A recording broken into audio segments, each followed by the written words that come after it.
under the blazing sun of Tangier, in the year 1304, a boy was born whose name would one day become synonymous with the farthest reaches of the world. Ibn Battuta.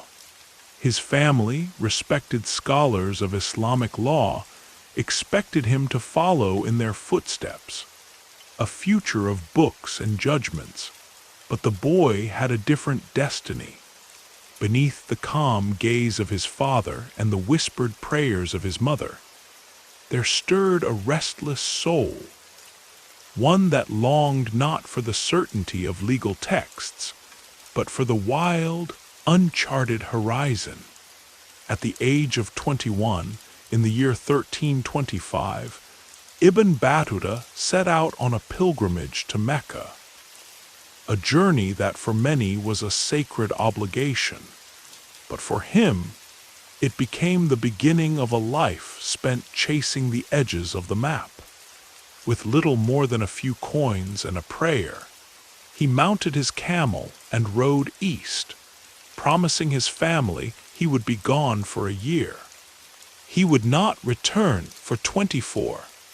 His path took him across North Africa, through Algeria, Tunisia, and Libya, where the desert wind whispered ancient stories and the stars were his map. In Egypt, he marveled at the towering minarets of Cairo, the city's bustling souks, and the brilliance of its scholars. But Ibn Battuta was not one to simply pass through. He listened, learned, and absorbed everything: the colors of spices, the call to prayer at dawn, the hum of the Nile under a full moon. But a straight path was never his way. Instead of going directly to Mecca, he wandered through Palestine, Syria, and Iraq, taking in the grandeur of Damascus, where scholars debated beneath cool marble arches. He crossed the Euphrates, wandered the streets of Baghdad, and heard the echoes of ancient wisdom. When he finally reached Mecca, he should have been satisfied, his duty as a pilgrim complete. But his heart was restless. The holy city was a crossroads, a place where the world converged, and each traveler's tale was a doorway to another world. So he followed those stories, south to Yemen, where the mountains kissed the clouds, east to the Swahili coast of Africa, where he walked among coralstone mosques and laughed with sailors whose dhows danced on the Indian Ocean. His feet carried him further, across the Arabian Sea to India, where fate played its hand. He found himself in the court of Sultan Mohammed bin Tughlaq, who, impressed by his wisdom and eloquence, appointed him as a judge. For a time, he lived a life of luxury and influence. But the Sultan's mercurial nature soon made the court a dangerous place. Accepting a diplomatic mission to China, Ibn Battuta escaped with his life, though the journey was far from safe. Storms battered his ship in the Indian Ocean. Pirates prowled the waters, and when he reached the Maldives, he became chief judge.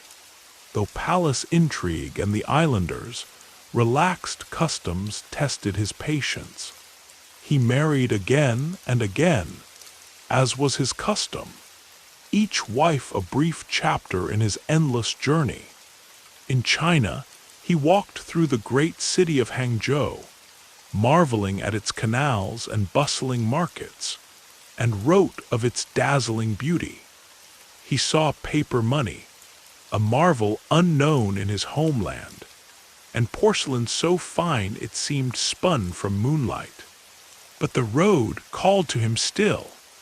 He rode north, meeting the Golden Horde in the steppes of Central Asia, dining with Mongol princes and watching as the world's cultures mingled under their vast sky. He saw the Volga River, the Russian forests, and felt the chill of the steppe winds.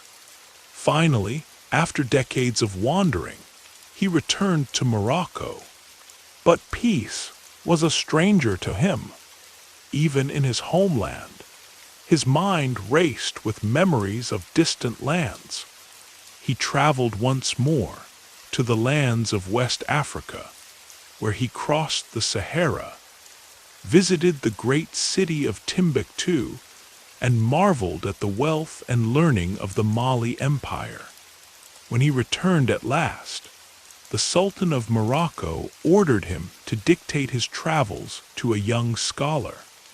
His stories became the Rihla, a tapestry of a world both familiar and fantastical, a chronicle of deserts, mountains, palaces, and storm-tossed seas.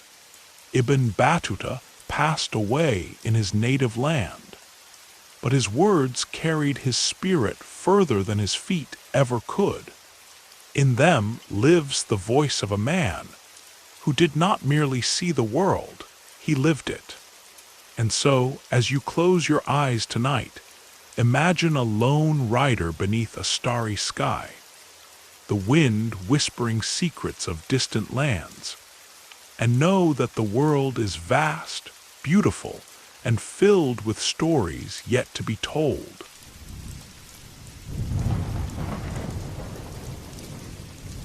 In the beating heart of the 15th century, beneath the marble spires of Florence, a city where genius danced in the air and the hum of creation was a constant melody, a boy named Amerigo Vespucci was born. It was the year 1454, just 1 year after the fall of Constantinople, and the world was changing, expanding, whispering of distant lands across endless seas. Amerigo was born into a family of merchants, surrounded by ledgers and spices, ink-stained maps, and whispered tales of faraway kingdoms. As a child, he was a quiet observer, a boy who spent more time staring at the stars than playing in the bustling streets. His education was a privilege of his family's wealth, but it was his curiosity that transformed it into something greater. He devoured books on geography, astronomy, and philosophy. He learned the secrets of navigation, the elegant dance of the stars, and the complex web of trade routes that stretched from the markets of the East to the harbors of the West. While his peers dreamt of gold and titles, Amerigo dreamt of discovery.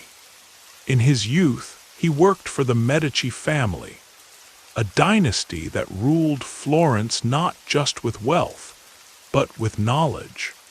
Under their patronage, he became a man of commerce, managing ships, studying maps, and listening to the stories of sailors who returned from the edges of the world. But the more he heard, the more his soul ached with a longing to see those places himself. Watching ships sail was not enough. He needed to stand on their decks, to feel the salt wind on his face. And so, in the late 15th century, Amerigo Vespucci crossed the threshold of the known world. His first voyages are shrouded in mystery, debated by scholars. But one thing is clear. He sailed south, following the curve of a vast, unfamiliar coast. Where others saw new islands, he saw a new world. His sharp eyes noticed the differences in the stars, the vast rivers that spoke of a continent, not a distant fringe of Asia. He wrote of lush jungles, towering mountains, and endless horizons. His letters, written in elegant, thoughtful prose, were not just travel accounts. They were a revelation. In them, he described new constellations, the lush lands of the south and the people who lived there, with a mixture of curiosity and the prejudices of his time.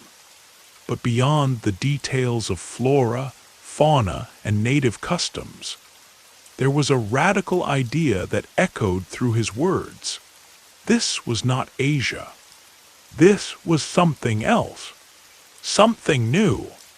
It was this realization, simple but profound, that would change history.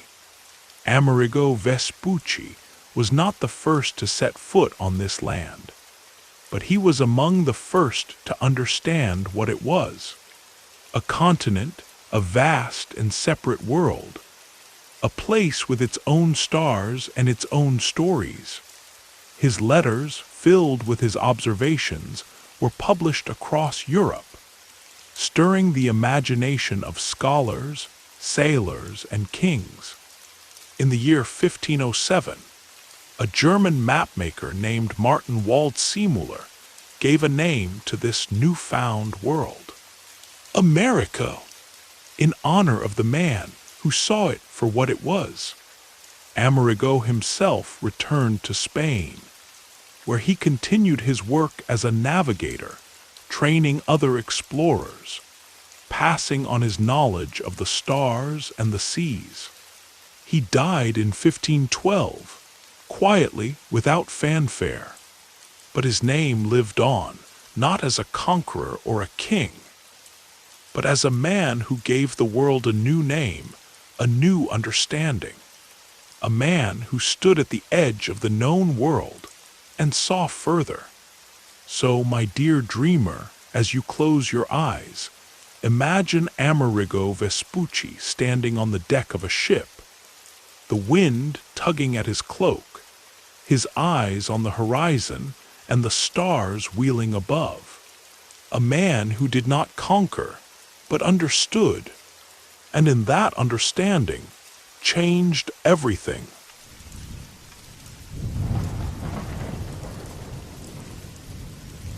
In the year 1480, in the small northern Portuguese town of Sabrosa, a boy named Fernando de Magalhães was born into a family of minor nobility.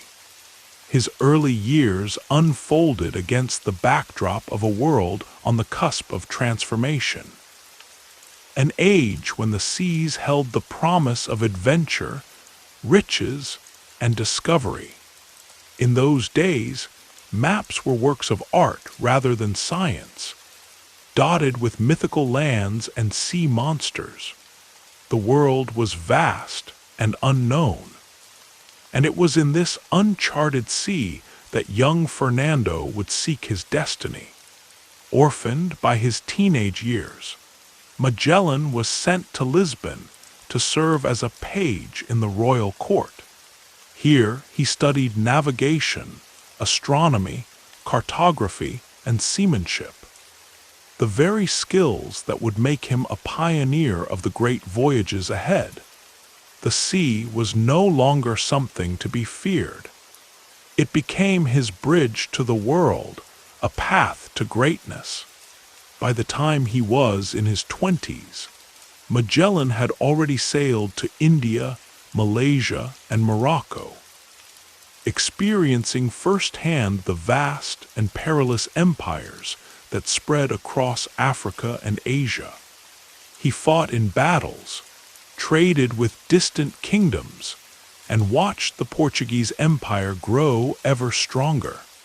Yet fate had a different plan for him.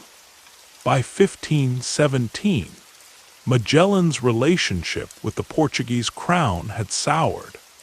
Accused of illegal trading, denied promotions, and humiliated, he took a daring step that would change history.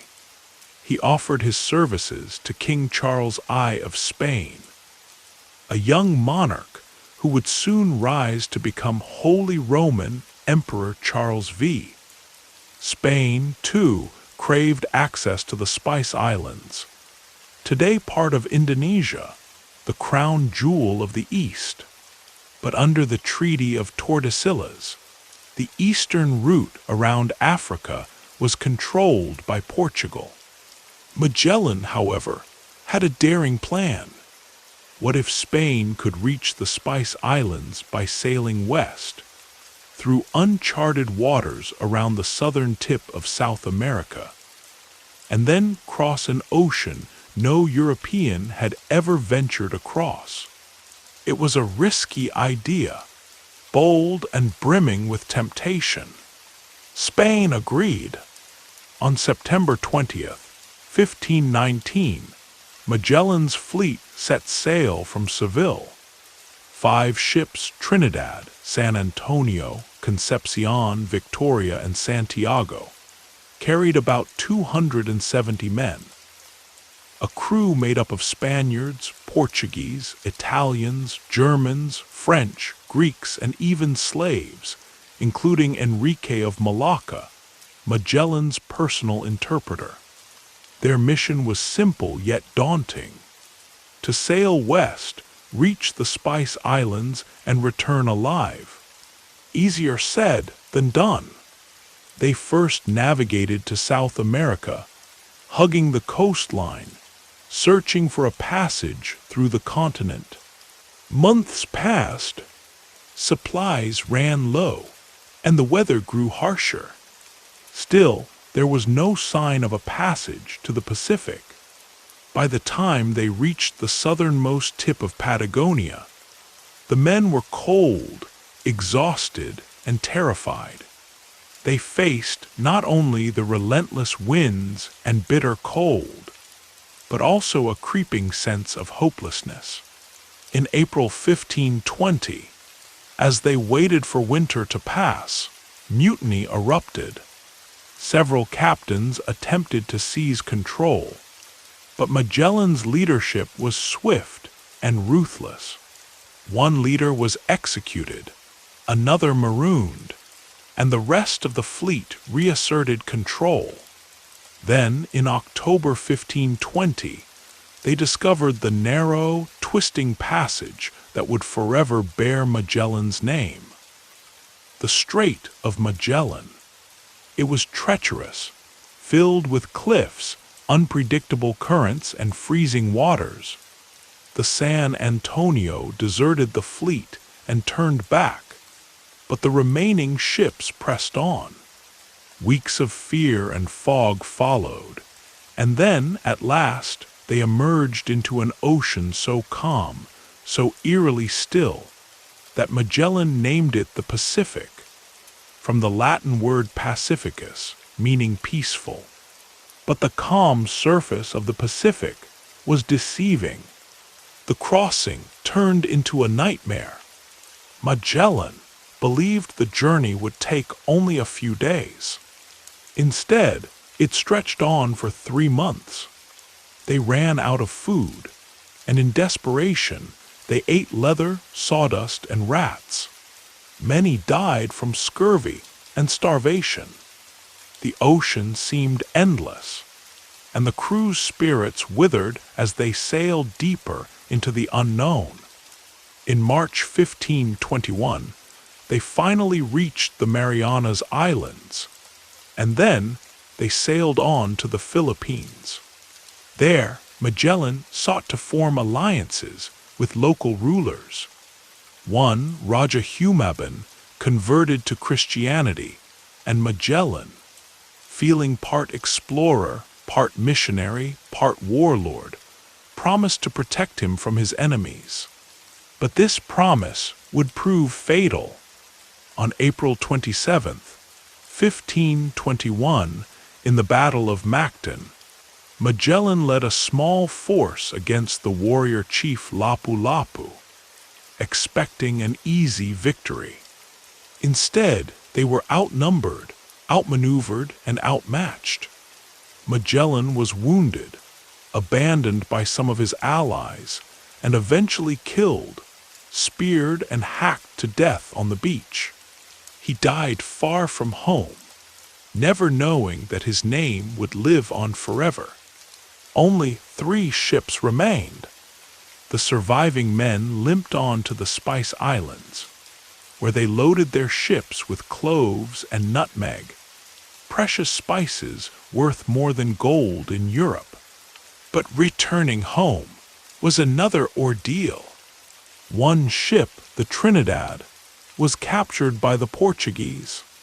The Concepcion was scuttled.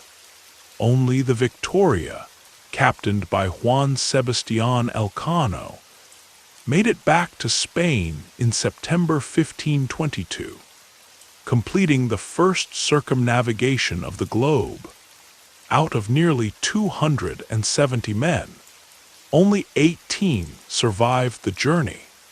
What they proved, however, was world-changing.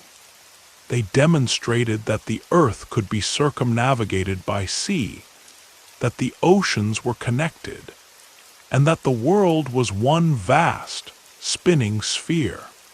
Though Magellan did not live to complete the journey, he conceived, led, and died for it. He named oceans, bridged hemispheres, and reshaped humanity's understanding of the world. He was not perfect, arrogant, dogmatic, and capable of cruelty. But he was also brave beyond reason and visionary beyond his time. Today, we remember him not just as a sailor, but as a man who dared to do what no one else would.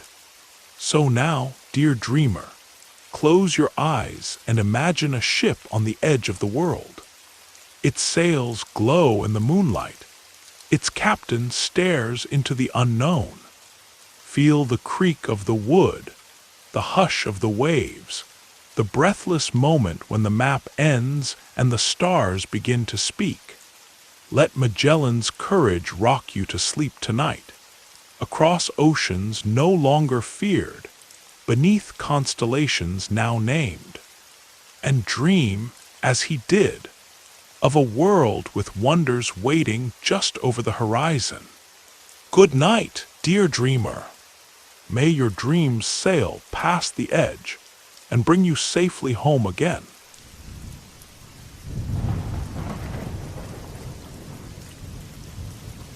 John Cabot was not always known by that name.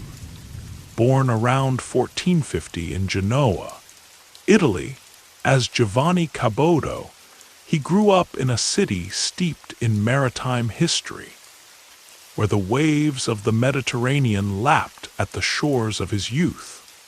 Genoa, the very birthplace of the legendary Christopher Columbus, was a hub of merchant activity and naval power.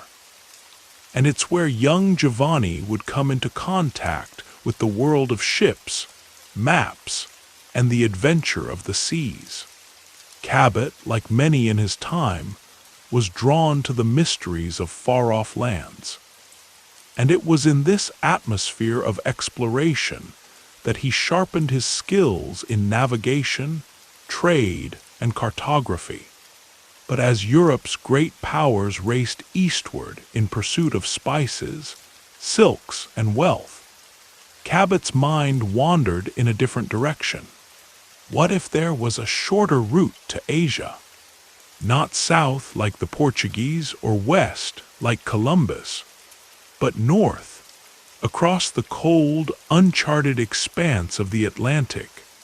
This idea of crossing the icy, wild sea to reach the heart of the unknown was as bold as it was tantalizing.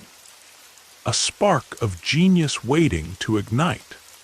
After years spent sailing through Mediterranean trade routes, Giovanni found his way to England, a kingdom not yet a titan of exploration, but eager to join the race.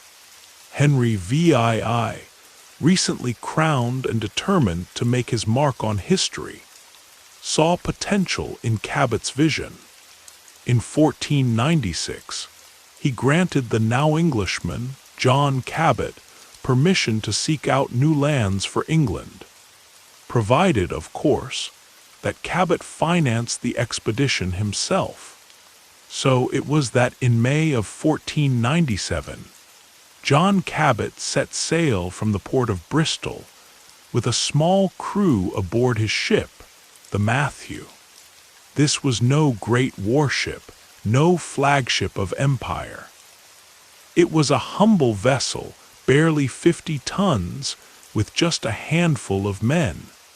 The cold Atlantic awaited them, an ocean that had already claimed many ships and lives. The voyage was long and fraught with difficulty, fog, wind, and the gnawing uncertainty of the unknown. But after several weeks, a sight appeared on the horizon. Land! Not the lush, tropical islands that Columbus had encountered, but a rugged, wild coastline, shrouded in mist and full of towering cliffs, dense forests, and icy waters. This was likely Newfoundland or possibly Cape Breton Island, part of what we now know as Canada. Cabot, convinced he had reached the northeastern edge of Asia, planted his flag and claimed the land in the name of England. The waters teemed with fish, particularly cod, so abundant that the crew could haul them up in baskets. There were no spices, no gold. But Cabot had discovered one of the richest fishing grounds on earth, the Grand Banks, which would later prove invaluable. Though Cabot didn't find treasure or empire on that first journey, his voyage marked a monumental moment. When he returned to England in August of 1497, he was hailed as a hero. King Henry VII rewarded him with a generous pension and supported plans for a second voyage. This time in 1498, Cabot set sail with 5 ships, better equipped for the challenge, aiming to find Japan, which was still thought to be just a short distance away. But then, something mysterious happened. Cabot and his fleet vanished into the cold, vast Atlantic. Some say they were lost in storms. Others suggest that Cabot may have reached Labrador or even Maine before the expedition disappeared without a trace. One ship made it back, battered and worn, but there was no sign of Cabot or the rest of the fleet. The mystery of his disappearance only deepened the enigma surrounding him. Though his second voyage ended in silence, John Cabot's first journey laid the groundwork for England's future claims in North America. He did not conquer cities or return with treasures, but he opened the door to a new world for England. His discoveries were the first steps toward the establishment of future colonies and the eventual rise of British dominance in the Atlantic. Today, John Cabot is remembered not for monuments or grand celebrations, but for the quiet courage with which he sailed into the unknown. His small ship, its crew of men, and the faint glimmer of hope that drove them forward changed the course of history. His legacy is one of mystery, respect, and wonder, leaving dreamers like you to imagine a man standing at the edge of the world, watching the horizon, knowing that something vast lay just beyond. So now, dear dreamer, as you close your eyes and drift into sleep, picture that small vessel cutting through the mist, its crew silent in anticipation. Picture John Cabot at the helm, his eyes fixed on the horizon as the faint outline of land slowly rises from the sea. No gold, no war, just discovery. Quiet, cold, the beginning of something immense. Good night, dear dreamer. May your dreams find new shores, and may you wake with the courage to sail toward them.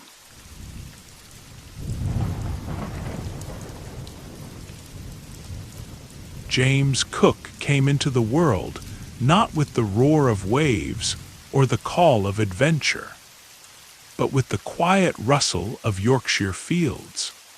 Born in 1728 in the modest village of Marton, he was the son of a Scottish farm laborer and a hard-working English mother.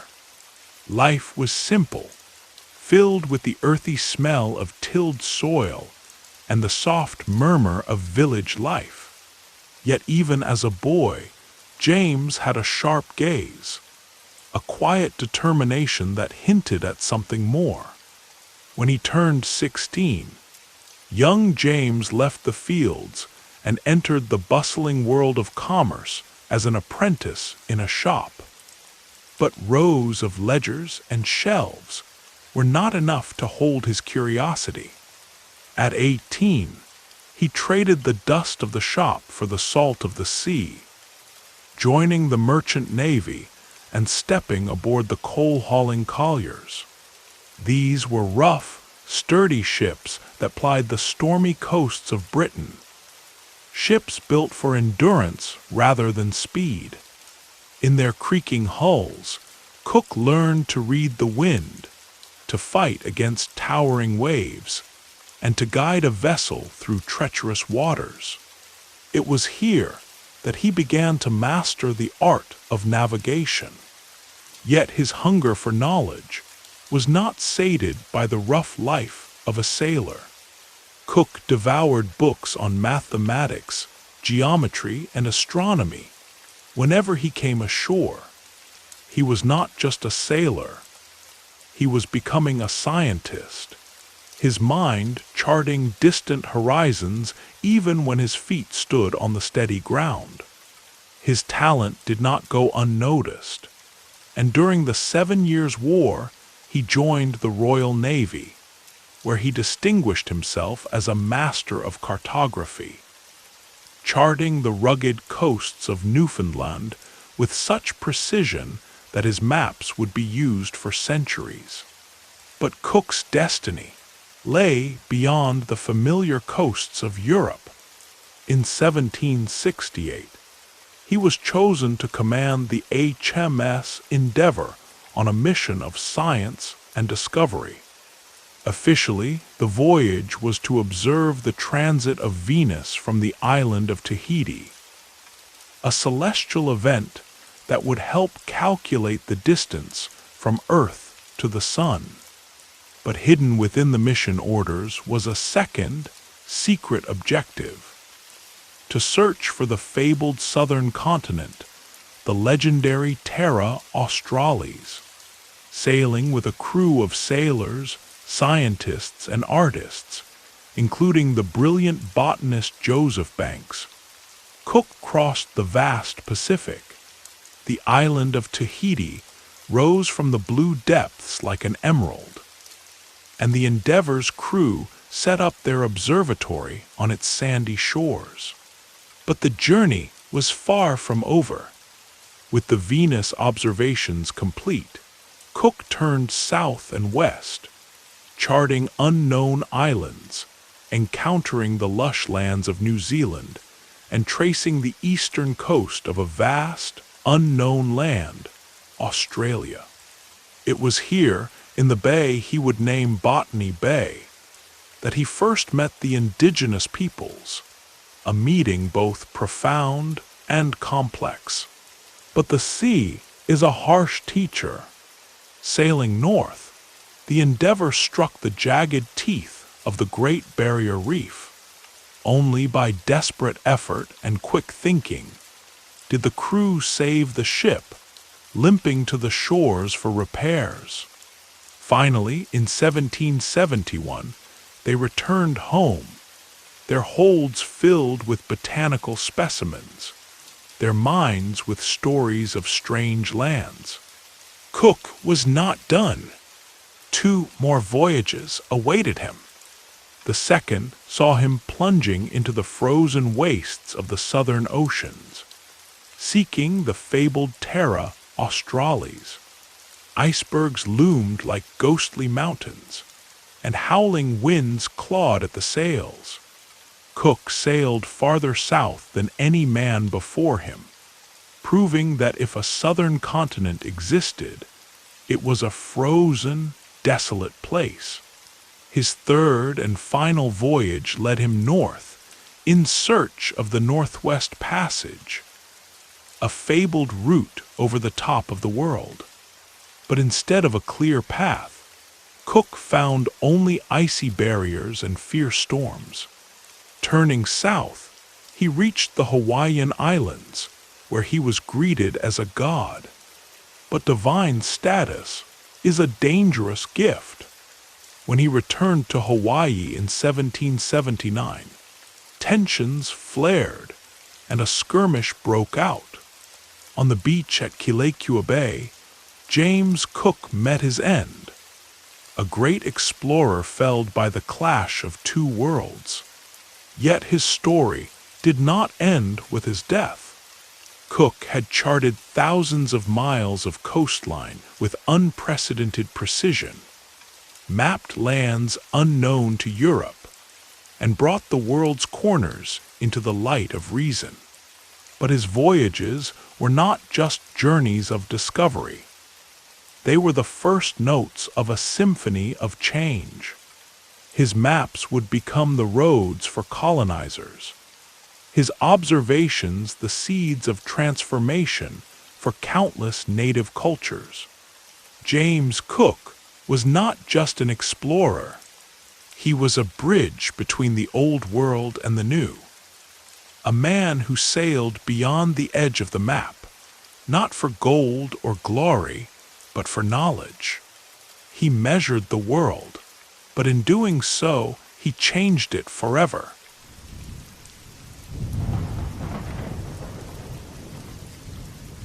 Her story does not begin in a bustling city or beside a grand river, but beneath the vast open sky of the Wind River Mountains, where the wind sang through the pine trees and the rivers whispered ancient secrets.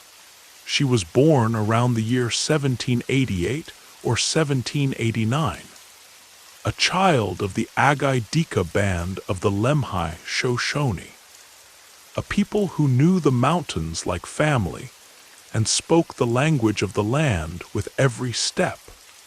Her name was Sacagawea, Bird Woman, a name that would one day soar through history. Though her beginnings were humble and quiet, she grew up watching the sunlight dance on the mountain peaks, learning the names of plants that healed and those that harmed, watching the flight of eagles as they traced invisible paths through the sky. Her world was vast, filled with the whisper of the forest, the chill of high mountain streams, and the stories of her elders. But her childhood ended too soon. Around the age of 12, her life was torn apart. Raiders from the Hidatsa, a rival tribe, swept down upon her village. Fire, chaos, shouts. She was seized, along with other girls, taken far from her homeland to a village along the Knife River, in what is now North Dakota. The mountains she loved became a distant memory. She was a prisoner, a child among strangers. Time passed, and she grew into a young woman. Her captors sold her, or perhaps she was won in a game, to a French-Canadian trader named Toussaint Charbonneau. He was older, rough around the edges, and he took her as one of his wives. Yet even in this strange, confined life, she did not forget who she was. She learned new languages, Hidatsa, French, and yet held her Shoshone roots close. In 1804, the world around her changed again. President Thomas Jefferson of the United States had just expanded his young nation with the Louisiana Purchase, a vast stretch of land reaching far beyond the Mississippi River. but what lay beyond was unknown. An unmapped wilderness of mountains, plains, and rivers. To explore it, Jefferson sent two men, Meriwether Lewis and William Clark. They led an expedition known as the Corps of Discovery. By the fall of 1804, the expedition had built a winter fort near modern-day Bismarck, North Dakota. There they met Charbonneau and through him Sacagawea. When they learned she spoke Shoshone, they knew she was exactly who they needed. For to cross the Rockies, they would need horses, and only the Shoshone could provide them. She was 16, and she was pregnant. And yet, when spring came, she did not hesitate. She joined them. She walked alongside 33 men, carrying the weight of an entire nation's curiosity on her shoulders. And in February of 1805, she gave birth to a son. His name was Jean-Baptiste Charbonneau, though Captain Clark, who grew fond of the boy, called him Pomp. With Pomp strapped to her back, she crossed rivers, trekked through forests, and navigated the plains. She became more than a translator. Her knowledge of plants saved them from starvation. Her calm presence diffused tense encounters with other tribes. And when a boat nearly capsized, she rescued precious journals and equipment without a second thought. The men came to respect her, not just as a guide, but as a quiet, steady force of courage. When they reached the mountains, her importance only grew. They encountered the Shoshone, and in a moment almost too perfect for chance, their chief turned out to be Sacagawea's brother, Kamawait. Tears, embraces, memories. They were family again. Because of her, the expedition secured the horses they needed to survive the treacherous mountain paths. The journey was brutal, snow-choked passes, howling winds, rivers that surged with freezing fury. But by November of 1805, they stood upon the shores of the Pacific Ocean. The world had changed, and Sacagawea had walked across it. She never asked for riches, never demanded glory. When they returned east in 1806, the men were rewarded with land and money. Sacagawea received nothing. History nearly forgot her. But legends are hard to silence. Some say she died young in 1812, but other stories whisper that she lived on, returning to her Shoshone people, guiding more explorers, even learning to read and write. Her son grew up to become a respected guide himself, traveling to Europe, speaking multiple languages. And Sacagawea, she remains a symbol, a quiet, resilient woman who carried a child on her back and led strangers through mountains they could not have crossed without her. Today her face graces coins. Her name is spoken with respect. But she was more than a statue or a name in a history book. She was a girl who survived, a mother who led, a voice in the wilderness. Close your eyes, dear dreamer, and picture her, walking beneath the stars, a baby against her back, the wind in her hair. Not just a guide, but a spirit that soared over mountains and through time.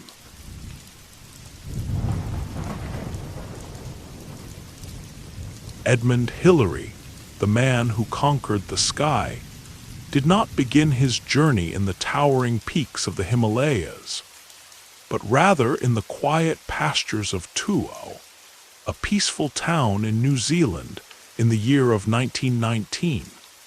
He was born into a modest family, His father was a newspaper editor, and his mother was a school teacher, though he would go on to become one of the most famous mountaineers in history.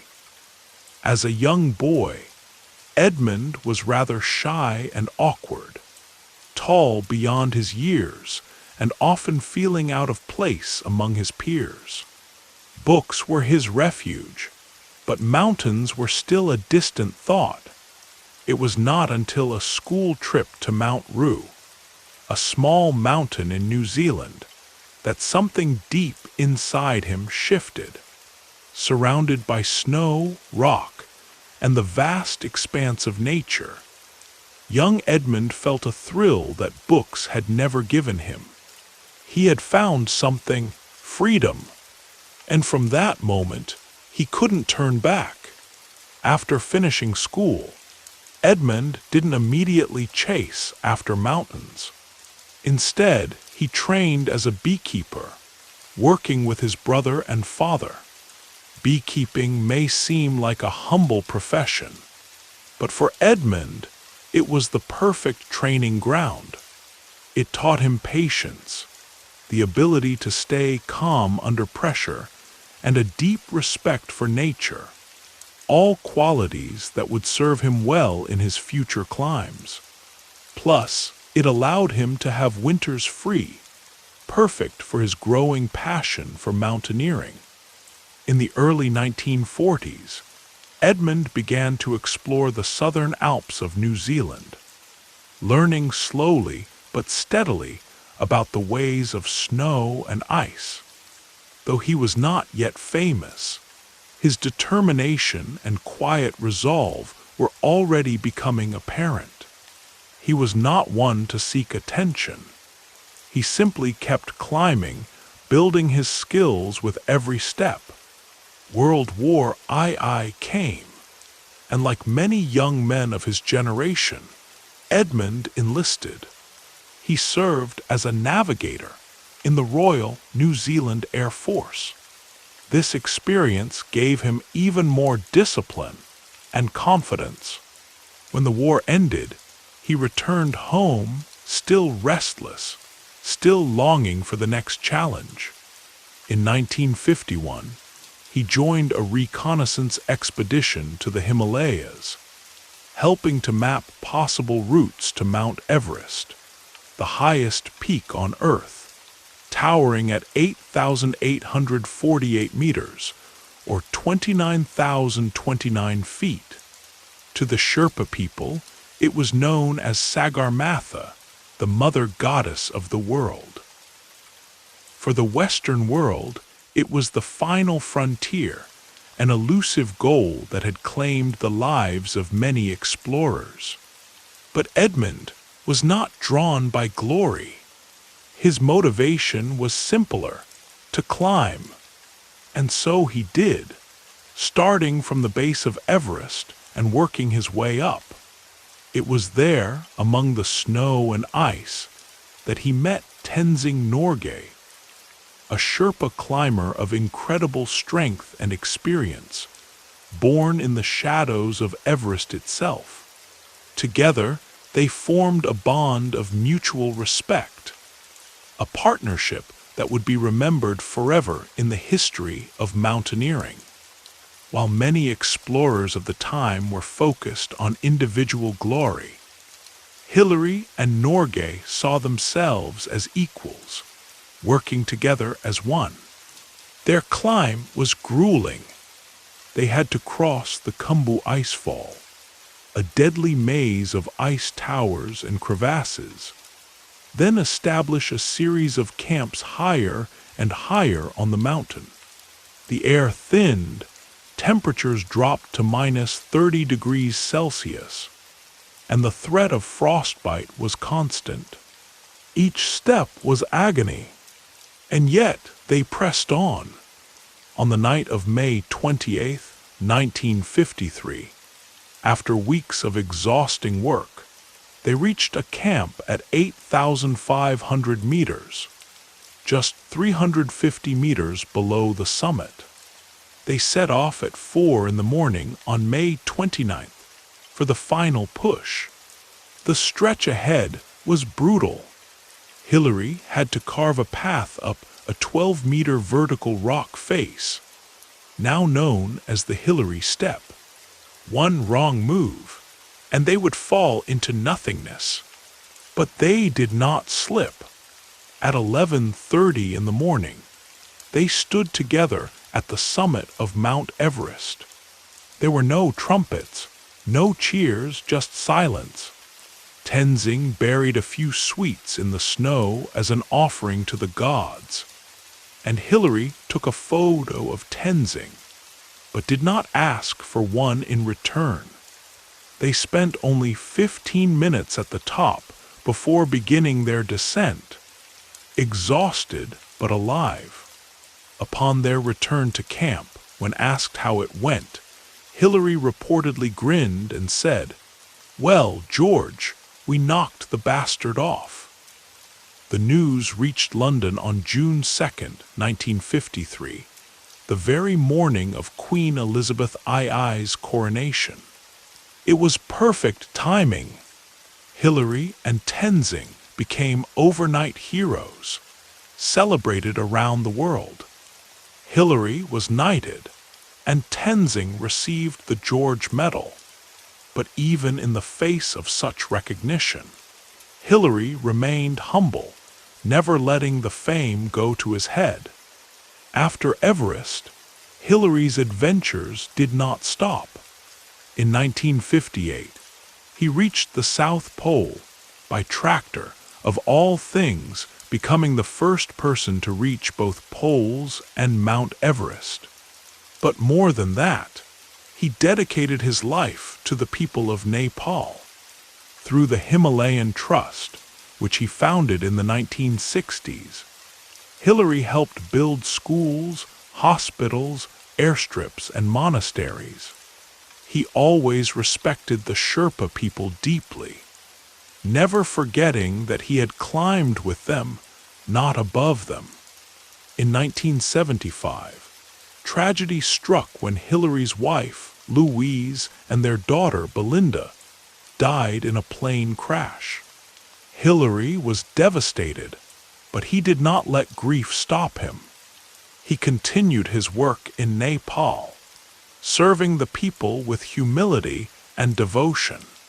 Sir Edmund Hillary passed away in 2008 at the age of 88. In New Zealand, his face is on the $5 note, and in Nepal, he is revered as a national hero. Around the world, his name is whispered with awe wherever mountains rise. But perhaps the most enduring part of his legacy is not just that he climbed Everest, but how he did it.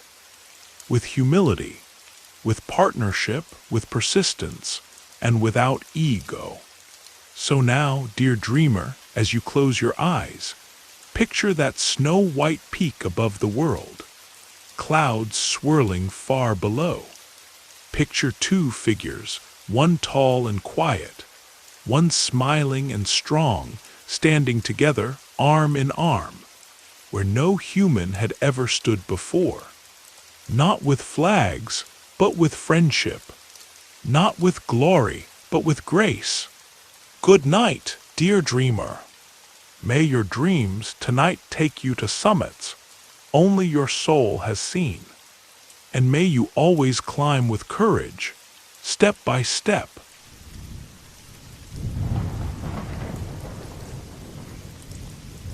In the bustling heart of Venice, where canals shimmered under the golden light and merchants whispered secrets of distant lands, a boy was born in the year 1254. His name was Marco Polo. The air was thick with the scent of spices.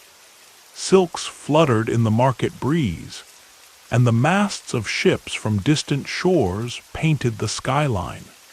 But for young Marco, the world beyond the lagoon was still a dream.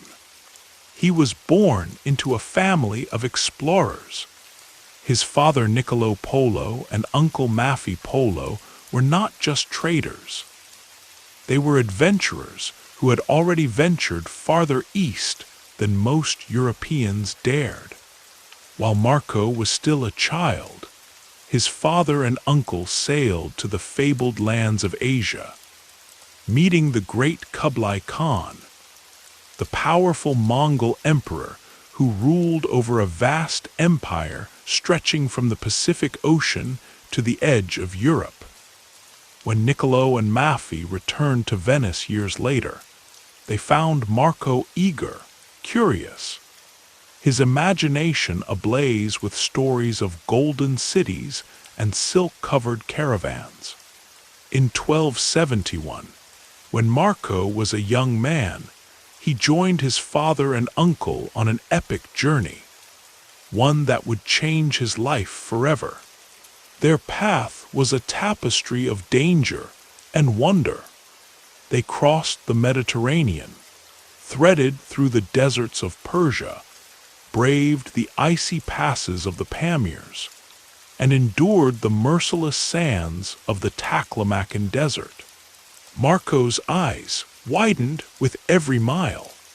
He saw bustling bazaars where silver and saffron changed hands, ancient temples that whispered prayers to unknown gods, and cities of marble that shimmered under the sun. But nothing could have prepared him for the grandeur of Kublai Khan's court, the summer capital of Shangdu, known to the west as Xanadu, was a vision of jade fountains, soaring towers, and silken banners fluttering in the breeze. The Khan, a man of immense power but curious intellect, was captivated by Marco's youth and intelligence. He welcomed the young Venetian into his court, making him not just a guest, but a trusted envoy. For 17 years, Marco traveled across the Khan's empire, witnessing wonders few Europeans could imagine. He sailed on China's Grand Canal, a waterway so vast it seemed like an endless river. He saw paper money, an invention unheard of in Europe, and visited Hangzhou, a city of 1,000,000 souls, where gardens bloomed with lotus and streets bustled with life. He marveled at the efficiency of the Mongol postal system, a network of riders that could carry messages across thousands of miles faster than any European courier. Marco's tales were a mosaic of the marvelous and the mundane. He spoke of spices worth their weight in gold, porcelain so fine it seemed made of moonlight, and vast armies that swept across the plains like a storm. But he also learned diplomacy, languages, and the delicate dance of politics at the Khan's court. Yet as the years passed, the Polos longed for home. The great Khan, who had grown fond of Marco, was reluctant to let them go. Only with the promise to escort a Mongol princess to Persia did he finally grant them leave. Their journey home was a voyage through tempests and shipwrecks. Out of hundreds who set sail, only a few survived, but the Polos endured. When they finally returned to Venice in 1295, they were strangers in their own city, their exotic clothing and strange speech making them seem more like phantoms than citizens. Rumors spread. Were they impostors, magicians, or something else? Captured in a naval skirmish with Genoa, Marco found himself a prisoner. Yet even in chains, his stories flowed. In his cell he met Rustichello de Pisa, a romance writer, and together they wrote Marco's tales. A world of emperors, vast cities, strange beasts, and ancient treasures.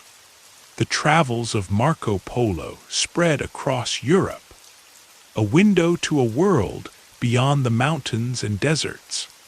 Marco would never return to the East, he lived out his final years in Venice, a merchant with the soul of an explorer. And though some doubted his stories to the end of his days, he is said to have whispered, "I did not tell half of what I saw."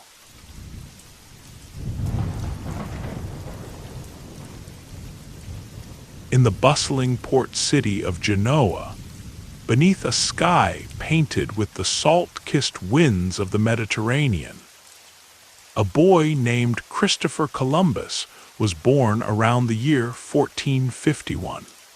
His family were humble wool weavers, their hands skilled at spinning threads, but the boy's gaze was forever drawn to the sea. As a child, he would stand by the docks, watching the ships return from distant horizons, their sails heavy with spices, silks, and secrets. To young Columbus, the world was not just a map, it was a promise. Columbus grew into a tall, freckled young man with piercing blue eyes and a head of curly auburn hair that would turn silver with time. He took to the sea early, finding work aboard merchant ships that crisscrossed the waters of Europe. He sailed to England, ventured to the icy waters of Iceland, and traded along the coasts of West Africa. But it was the dream of the East, of golden palaces and spices beyond count, that danced in his mind. In those days, most scholars agreed the earth was round, but few believed Asia could be reached by sailing west. The known world was vast, yet Columbus saw it differently. He believed the earth's size was smaller than commonly thought, and that the riches of the East were just over the western horizon. It was a daring, almost reckless idea, but Columbus was nothing if not determined. For years, he carried his dream from court to court, seeking a patron. Portugal turned him away. England dismissed him. France listened politely, but gave him nothing. But Spain, newly triumphant after reclaiming Granada, was different. Queen Isabella of Castile and King Ferdinand of Aragon saw an opportunity. In 1492, they granted Columbus his chance. They provided him with 3 ships, the Niña, the Pinta, and the Santa Maria, and a promise of titles, riches, and glory if he succeeded. On August 3rd of that year, Columbus and his crew set sail from the port of Palos de la Frontera. The open sea stretched endlessly before them. Days turned to weeks. The sailors grew anxious. Whispers of mutiny stirred. To calm them, Columbus kept 2 logs, one with the true distances they traveled and another, a false version, showing shorter distances to reassure his crew. Then, on the night of October 11th, a light appeared on the horizon. At dawn, land was sighted. It was a small island in the Bahamas, which Columbus named San Salvador. He believed he had reached the outskirts of Asia, a mistake he would never fully realize. He called the native people he met Indians, a name that would echo through history. His first voyage was followed by 3 more. He explored the islands of Cuba and Hispaniola, ventured along the coasts of Central and South America, and established colonies that struggled with famine, rebellion, and cruelty. Columbus proved a poor governor, his rule marked by mismanagement and brutality. Eventually, he was arrested and sent back to Spain in chains, a humiliating fall for the man who once promised empires. But the story of Columbus did not end there. Despite his failures as a ruler, his voyages changed the world forever. They opened the Americas to Europe, bringing wealth, conflict, exchange, and catastrophe. Diseases decimated native populations. Gold and silver flowed to Europe. The world, once vast and mysterious, became connected in ways that could never be undone. Columbus died in 1406, still convinced that he had reached Asia. He never knew the true scale of his discovery, nor that a new continent would bear the name of another explorer, Amerigo Vespucci. History would remember him as a hero, then as a villain, and then as a complex figure, neither saint nor monster, but a man whose dreams and deeds left an indelible mark on the world. So now, as you drift towards sleep, imagine a ship on the dark waves, sails full of wind, a starry sky overhead. Picture a young man with salt in his hair and fire in his eyes, staring into the unknown. For the world is wide, and in its depths are stories yet to be told.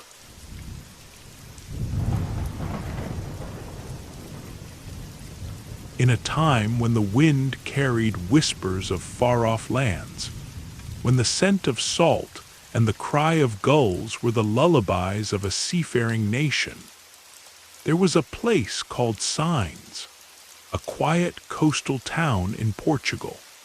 It was here, around the year 1460, that a boy named Vasco da Gama first opened his eyes. His father was a knight of the Order of Santiago, a man who spoke of honor and duty. His mother, a woman of quiet strength, watched as the boy ran barefoot along the windswept shore, his gaze ever on the horizon. Portugal in those days was a land of dreamers and doers, a small kingdom perched at the edge of Europe, but with a soul vast as the ocean. Its ships danced along the waves, inching down the western coast of Africa, driven by a single blazing obsession: to find a sea route to India, to the fabled riches of spices, silks, and gold.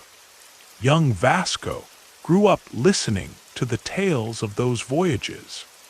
He learned of Prince Henry the Navigator, whose sailors braved the wild Atlantic, of Bartolomeu Diaz, who had rounded the Cape of Storms, now the Cape of Good Hope, marking the gateway to the Indian Ocean. But for all these tales, India remained a dream, shimmering and distant. As a young man, Vasco da Gama was not just a child of the sea. He was a man of iron will, sharp mind, and a sense of purpose that seemed forged in the fire of his ambitions. When King Manuel, I chose him to lead an expedition to finally reach India by sea. It was not just a mission. It was a gamble of a kingdom. On the 8th of July, 1497, 4 ships left Lisbon, their sails filled with the breath of fate. The São Gabriel, São Rafael, a supply ship, and a small caravel. They carried not only men and provisions, but the hopes of an entire nation. They sailed south, past the green shores of Portugal, past the Canary Islands, the Cape Verde Islands. And then they did something bold. They left the coast, venturing deep into the open Atlantic. The waves rose high, the sky turned wild, and for months they sailed, a tiny fleet in a vast, indifferent ocean. Storms struck, tempests roared, but Vasco held them together. When they finally rounded the Cape of Good Hope, They were not just rounding a continent's tip. They were tearing a hole in the map, a passage to the unknown.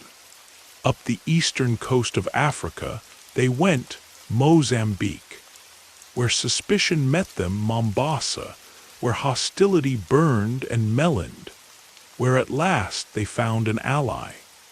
There, a seasoned navigator, familiar with the Indian Ocean's moods, joined them. And with the monsoon winds as their guide, they struck out across the sea. 23 days later, they saw it, the lush, palm-fringed coast of India. Calicut, a city of spices, a marketplace of the world. But Vasco da Gama soon learned that the riches of the East would not simply be handed to him. His gifts of cloth, hats, and trinkets were met with polite indifference. The merchants here dealt in gold, silk, and precious stones. And these strangers from the far west seemed poor cousins at the feast. Tensions rose. He managed to load some spices, but left with a strained relationship. But he had done it. He had found the sea route to India. When he returned to Portugal in 1499, he was hailed as a hero. Titles, wealth, and honors were heaped upon him. But Vasco da Gama was not just a hero. He was a man touched by the darkness of ambition. When he returned to India in 1502, it was with warships and cannon. He bombarded cities, seized ships, and made it clear that Portugal's hand would be a mailed fist. In one horrific incident, he set fire to a ship of Muslim pilgrims. Men, women, and children burned on the waves. For years he stayed away from the sea. But in 1524, an aging, weary Vasco da Gama was named Viceroy of India, tasked with saving a crumbling empire. He arrived in Cochin, but fate had other plans.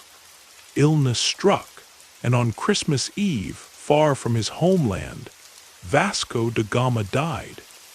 They brought his body back to Portugal, and he was buried with honor. A hero, a conqueror, a man whose name became legend. But behind the titles, behind the parades, there was a man who had crossed oceans, touched distant shores, and seen the beauty and the brutality of his own dreams. So, dear dreamer, close your eyes and imagine a ship on a moonlit sea, sails full, stars above like scattered diamonds. A man stands at the helm, his eyes on the horizon, a world waiting to be found. And know that every great discovery is both a light and a shadow.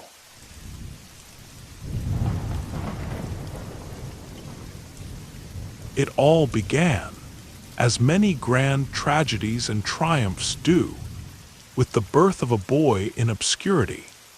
Around the year 1485, in the small town of Medellin, Spain, a child named Hernán Cortés entered the world. Born to a family of minor nobility, his status was just enough to spark dreams of greatness, but not enough to offer the wealth to make those dreams a reality. He would need to rely on something far more valuable.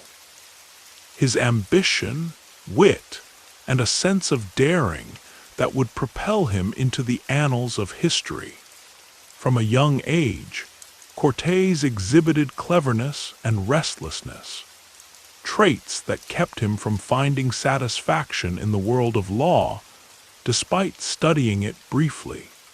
Legal codes held no excitement for him.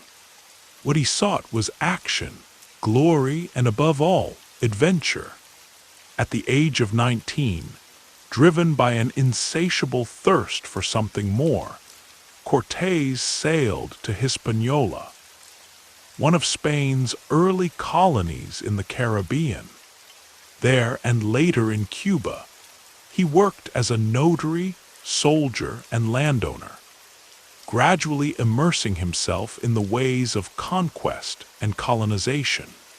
But Cortés was never content with playing second fiddle.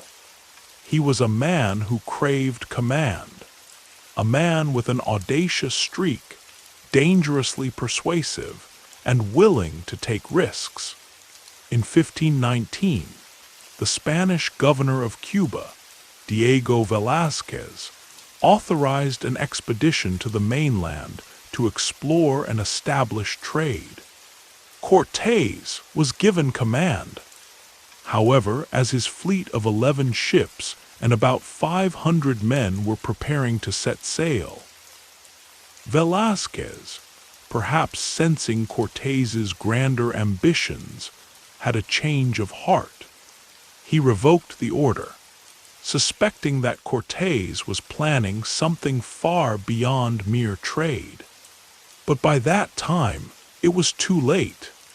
Cortés set sail anyway, defying the governor's orders and driven by dreams of gold and an empire on the mainland. The whispers of a great civilization, known as the Aztec Empire, which lived in the land they called Mexico, had reached his ears, and that mystery beckoned him forward. Landing on the Yucatan Peninsula, Cortés began his historic journey, a journey that would forever change the fate of two great civilizations. As he made his way inland, he quickly learned of the mighty Aztec Empire, a civilization unlike any European had ever seen. The Mexica, the people of the Aztecs, ruled from the sprawling city of Tenochtitlan, which sat upon an island in the center of a vast lake. Cortés, struck by the grandeur of what he encountered, pyramids rising toward the sky, floating gardens, vast marketplaces, and intricate aqueducts, also discovered something else. The people, oppressed by the Aztecs, were eager to see their empire fall. These tribes, some hostile to the Aztecs, saw in the Spaniards potential allies. Seizing the opportunity with cold brilliance, Cortés formed alliances and gathered translators, including a remarkable woman named Malinche, also known as La Malinche, who would become his advisor, interpreter, and the mother of his child. Her wisdom and knowledge of the languages and politics of the land were invaluable. But Cortés did not stop there. He also made a dramatic decision.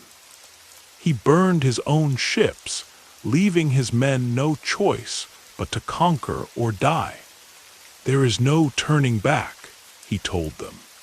And thus, with a growing army of indigenous allies, the Spaniards marched toward the heart of the Aztec Empire. By November of 1519, Cortés reached the magnificent gates of Tenochtitlan. The city before him shimmered like a mirage. Its towering temples and sprawling causeways framed by the lake that seemed to stretch endlessly into the distance. The ruler of the Aztecs, Montezuma II, greeted Cortés with a mixture of caution and curiosity. Whether Montezuma believed Cortés to be the returning god Quetzalcoatl, or was simply trying to avoid conflict, historians still debate. What is certain, however, is that Cortés took swift and ruthless action. He took Montezuma hostage, using him as a puppet to control the city and the powerful empire he ruled. The gamble was bold, but as often happens, things began to spiral out of control. The Spanish, blinded by arrogance, did not understand the customs and politics of the Aztecs, and their brutality only fueled growing tensions. In the spring of 1520, when Cortés was away fighting rivals in Cuba, his lieutenant executed a massacre of Aztec nobles during a religious festival. The city erupted in fury. When Cortés returned to Tenochtitlan, he attempted to calm the chaos by bringing Montezuma before the people. But it was too late. The emperor was stoned to death by his own subjects, and the Spaniards found themselves trapped in a hostile city. On the night of June 30th, 1520, Cortés and his men tried to flee the city, their pockets heavy with gold and treasures plundered from the temples. But the escape was a disaster. The Spaniards were ambushed on the causeways. Hundreds were killed, and many drowned in the lake. This night, known as La Noche Triste, or the Night of Sorrows, would be remembered as one of the darkest moments of Cortés's journey. Yet, against all odds, Cortés survived. Over the next year, Cortés rebuilt his forces. He forged new alliances with the Tlaxcalans, fierce enemies of the Aztecs. Armed with ships, weapons, and a new strategy, he returned to Tenochtitlan in May of 1521, determined to finish what he had started. For 3 brutal months, the city was besieged. The lake was blocked, famine and disease spread, and smallpox ravaged the Aztec population.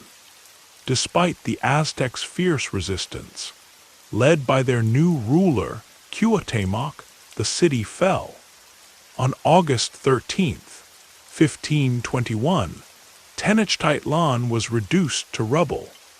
The Aztec Empire was no more.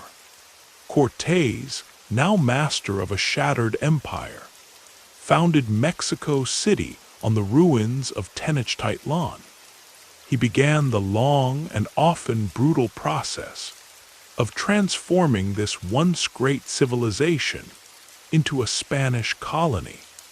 He was made governor of New Spain, but political enemies soon surrounded him, accusing him of cruelty, corruption, and unchecked ambition.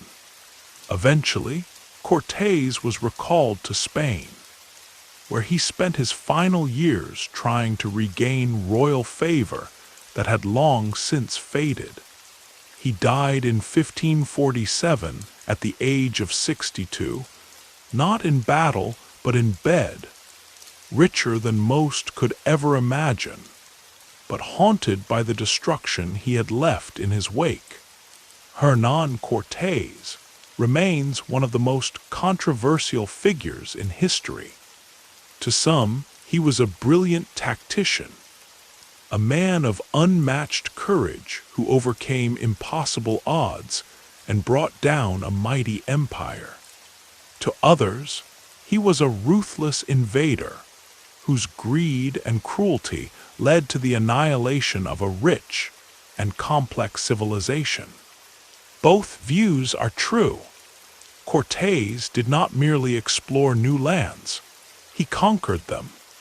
And conquest, as history has shown time and again, always leaves behind ghosts.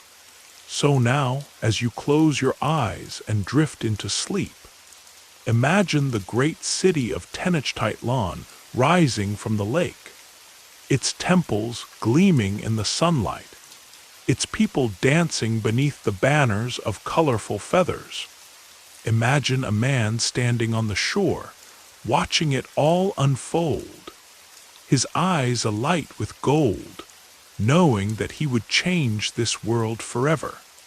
Good night, dear dreamer. May your dreams tonight reflect not just what was gained, but what was lost.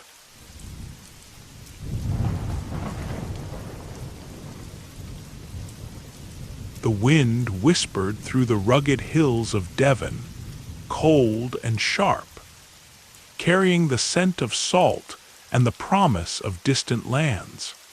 Beneath the vast gray sky of England, a boy named Francis Drake watched the endless churn of the sea, his young eyes already drawn to the restless horizon. Born around 1540, his childhood was carved by the storms of faith and fortune. His family, devout Protestants, fled west when the tides of religious conflict swept across England. And it was in the bustling docks of Kent that young Francis first felt the tug of the sea. He was barely more than a boy when he set foot on his first ship, a modest merchant vessel owned by his relatives. There, among the creaking timbers and flapping sails, he learned the trade of a sailor, the language of the winds, the dance of the rigging, and the smell of the salt-crusted air. But the waters he sailed were not always calm. As he grew older, he found himself drawn into darker tides, for England was beginning to taste the bitter, profitable business of the slave trade. Drake sailed with his cousin John Hawkins, capturing African men, women, and children, and selling them in Spanish colonies across the Atlantic. It was a wretched trade, cruel and vile, but it was also where he first tasted true danger. In 1568, on a sun-scorched shore of Mexico, Spanish guns thundered against them, a betrayal that turned Drake's blood to ice. He escaped with his life, but something inside him had changed. His soul hardened, and a fierce hatred of Spain burned within him. But destiny had more than vengeance in store. England, ruled by the cunning and cautious Queen Elizabeth I, saw in Drake a blade she could wield without ever admitting it. He became a privateer, a pirate in all but name, armed with a royal blessing. And so, beneath the banner of the Cross of St. George, Drake's ship sailed, and Spanish gold became English plunder. In 1577, the Queen whispered of a grander mission. Cloaked in the fog of secrecy, Drake was to sail west, to seek out wealth, to harass Spanish holdings, and perhaps, just perhaps, to find a fabled route around the world. His flagship was the Pelican, soon to be renamed the Golden Hind, a ship of oak and iron with a soul of fire. With 5 ships and around 160 men, Drake cut through the Atlantic's icy grip, skirting the deadly shoals of the African coast, braving storms and betrayal at the treacherous Strait of Magellan. When the storms cleared, only the Golden Hind remained, but Drake pressed on. Up the western coast of the Americas, he became a phantom of fear. Spanish towns fell before his guns, and his name became a whispered curse. His greatest prize came with the capture of the Nuestra Señora de la Concepción, a treasure ship so fat with silver and gold it seemed to bend the waves. But for Drake, this was no mere raid. He sailed further north than any Englishman before him, exploring uncharted waters and seeking the elusive Northwest Passage. Though it remained beyond his grasp, the horizon never left his mind. Finally, with his ship's hold full of treasure, he turned west across the vast and hungry Pacific, navigating its unending blue emptiness for 68 days. When he returned to England in 1580, his ship groaning with wealth, he was no longer just a captain. He was a legend. The Queen herself dined aboard the Golden Hind, knighting him on its decks in secret, as though blessing the very sea he had conquered. Yet the winds of fate are fickle. He led daring raids in the Caribbean, torched Spanish towns. And when the mighty Spanish Armada sailed against England in 1588, Drake's cunning and courage were like wildfire on the waves. His fireships turned the towering fleet into a panicked, burning chaos. But even legends fade. In 1595, Drake returned to the Caribbean, chasing dreams of glory that seemed to flicker and die like candlelight. He fell ill off the coast of Panama, his one sun-yielding body claimed by fever. His men buried him at sea, wrapped in his armor, beneath the waves he had so often ruled.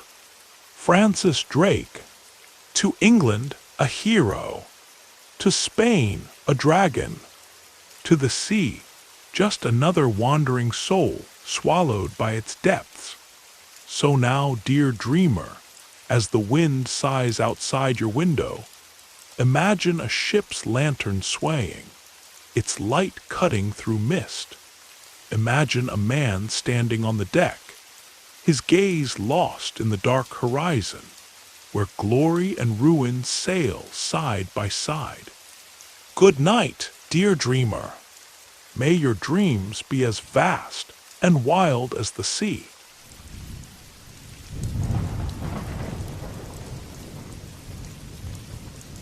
In the shadowed quiet of a newspaper office, Elizabeth Jane Cochrane stood with a letter in her trembling hands. A letter not of love or comfort, but one that burned with righteous fury. She had read an article in the Pittsburgh Dispatch titled, "What Girls Are Good For," a condescending tirade that reduced women to silent ornaments in the home. But Elizabeth, a young woman with fierce eyes and a sharper mind, could not stay silent. She picked up her pen, signed herself as Lonely Orphan Girl, and unleashed her thoughts with the force of a storm. To her surprise, the editor was stunned. Not only did he publish her response, but he also offered her a job. And so, Elizabeth Jane Cochrane became Nellie Bly. Her beginning was modest, as the newspaper confined her to the so-called women's pages, where society expected female writers to discuss fashion, flowers, and fine manners. But Nellie was a woman who would not be caged.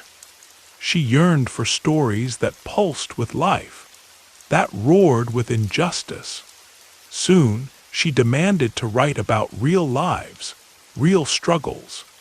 At just 21, she packed her bags and left for Mexico. There, under the sun-soaked skies and amidst the bustling markets, Nellie witnessed both the beauty and the brutal truths of the country. She wrote about the poverty she saw, the oppression of the local people, and the iron-fisted rule of the government.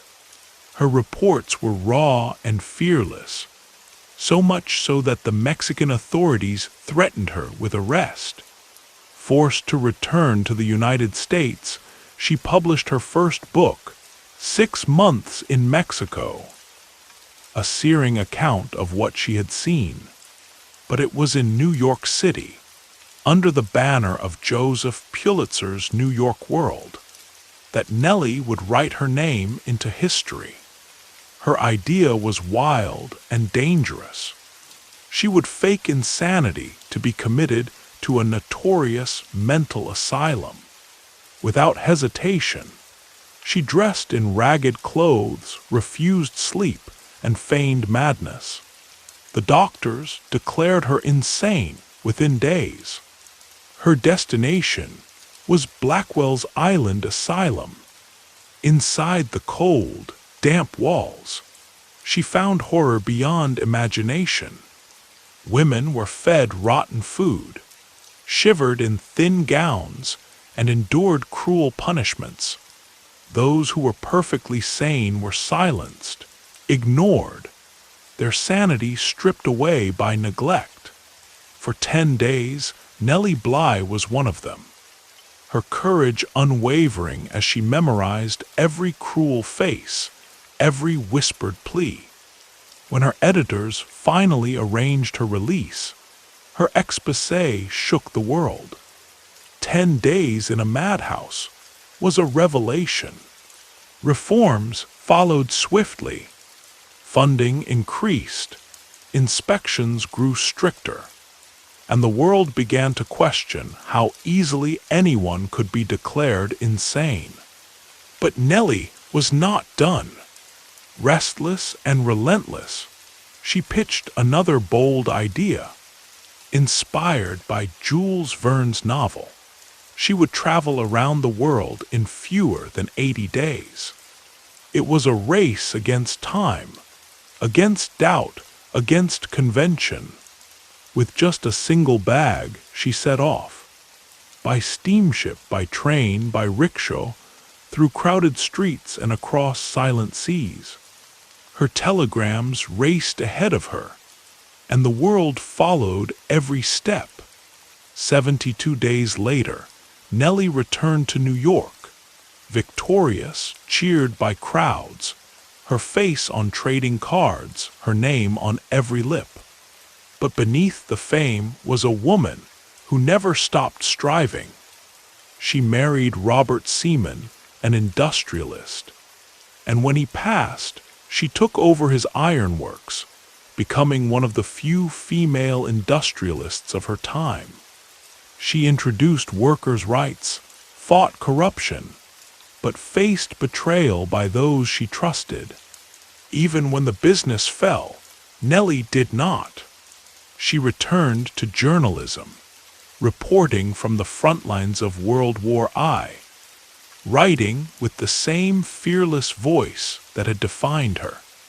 Until her final days in 1922, she wielded her pen like a sword, cutting through lies, giving voice to the silenced. Nellie Bly's life was not just a story, it was a battle cry, a declaration that women could be daring, that truth could be a weapon, and that no one should ever be told what they are worth.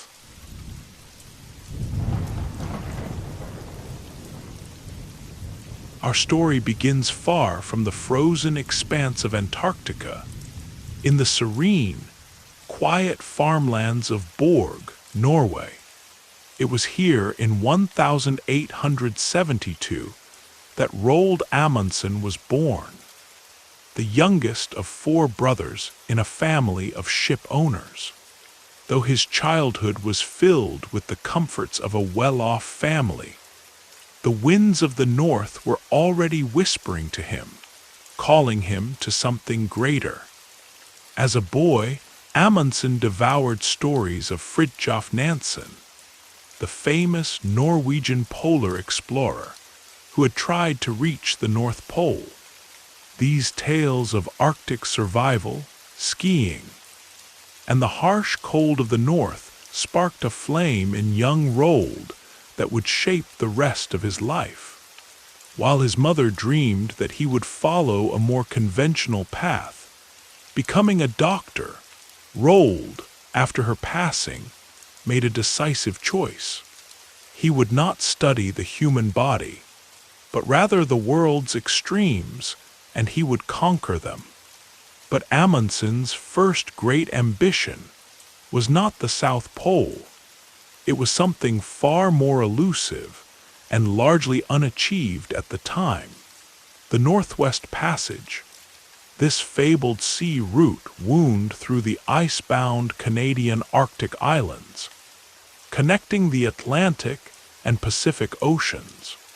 The passage had remained a dream for explorers, a mysterious and dangerous shortcut across the vast wilderness. In 1903, Amundsen set sail with a crew of just 6 men aboard the Gjoa, a small converted fishing vessel. Equipped with sled dogs, scientific instruments, and an unyielding determination, they sailed into the ice. 2 harsh winters were spent trapped in the frozen wilderness, surviving off the knowledge of the Inuit and their own hardened skills. Amundsen learned to dress in furs, to navigate with sleds and dogs, and to read the snow as though it were a book. Finally, in 1906, after nearly 3 years, they emerged at the western end of the Arctic archipelago. They had done it. Amundsen had become the first to successfully navigate the entire Northwest Passage. Yet, even with this monumental achievement, Amundsen was not satisfied. His original plan had been to head for the North Pole, but news reached him that Robert Peary had already claimed it. Roald, never one to back down from a challenge, made a cold and calculating decision. Fine, he thought. If the North Pole is claimed, I will go south. I will claim the South Pole instead. But he didn't tell anyone, not even his crew. In 1910, aboard his ship, the Fram, Amundsen set sail, seemingly headed toward the Arctic. But halfway to his destination, he revealed the true goal to his astonished crew. Change of plans. We're racing to Antarctica. This was not just a race. It was a quiet, personal contest against the British expedition led by Robert Falcon Scott. Though it wasn't an official competition, it was deeply personal for Amundsen, who intended to get to the South Pole first, by any means necessary. By January 1911, Amundsen and his crew arrived at the Bay of Whales, the very edge of Antarctica, months ahead of Scott. He established a base camp, Framheim, home to the Fram, and began his meticulous preparations. Unlike the British, who relied on motor sledges and ponies ill-suited to the conditions, Amundsen placed his trust in sled dogs, Inuit clothing, and the discipline he had learned through years of experience. His approach was practical, precise, and intensely focused. Supply depots were placed at regular intervals across the ice. Gear was tested obsessively, and Amundsen waited for the right weather, a perfect window to make his move. On October 19, 1911, Amundsen and 4 companions, Olaf Boland, Helmer Hansen, Sverre Hassel, and Oscar Wisting, set out across the desolate, white wilderness. They pulled sleds, managed their dogs, crossed glaciers, navigated treacherous crevices, and braved deadly winds. There was no fanfare, no drama, just a quiet, steady march across one of the most unforgiving landscapes on Earth. On December 14, 1911, they arrived at their destination, the South Pole, at over 10,000 feet above sea level, with temperatures plummeting and the world turning upside down beneath their boots. They planted the Norwegian flag, took photographs, measured, and recorded their achievement. Then, without hesitation, they turned around and began the long journey home. Amundsen and his team had beaten Scott by over a month. Tragically, Scott and his men, who reached the South Pole in January 1912, found Amundsen's flag already planted. Their return journey was a nightmare. They were caught in relentless storms, and weakened by cold and hunger, all 5 of Scott's men perished. For decades, Scott was remembered as the noble martyr, while Amundsen was seen as the cold, calculating rival. But the truth, dear dreamer, is that Amundsen was prepared. He had studied the land, adapted, and respected those who knew it best. He didn't die because he planned not to. Amundsen's achievements didn't end there. In 1926, aboard the airship Norge, he became one of the first people to reach the North Pole by air, completing his conquest of both poles. From the young boy dreaming under the northern lights to one of the greatest polar explorers in history, he had achieved what no one else had dared to, and lived to tell the tale. But in 1928, tragedy struck. An Italian airship, the Italia, crashed during a polar flight. Amundsen, now in his mid-50s, volunteered to help rescue the survivors.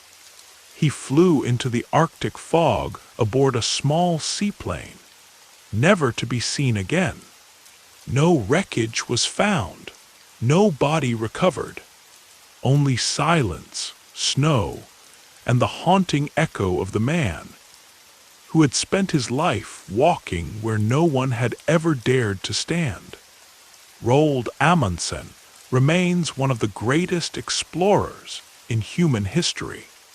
A man of incredible calculation, humility, and frightening competence. Amundsen wasn't a poet like Shackleton, nor a romantic like Scott. He was a man who simply got it done. His achievements live on in the maps, journals, and trails he left behind in the snow. His lessons endure. Know the land, learn from others, prepare obsessively, and never underestimate the silence of the wild. So, dear dreamer, as you begin to drift into sleep, imagine the vast white plains of Antarctica beneath a sky full of stars. Picture Amundsen, wrapped in furs, standing alone at the very bottom of the earth, silent, still, surrounded by a world no human had ever seen before. There are no cheers, no trumpets, just a man, and the map he had made real. Good night, dear dreamer. May your dreams be lit by the northern lights, guided by courage. And may you always remember that sometimes the quietest path leads to the most extraordinary places.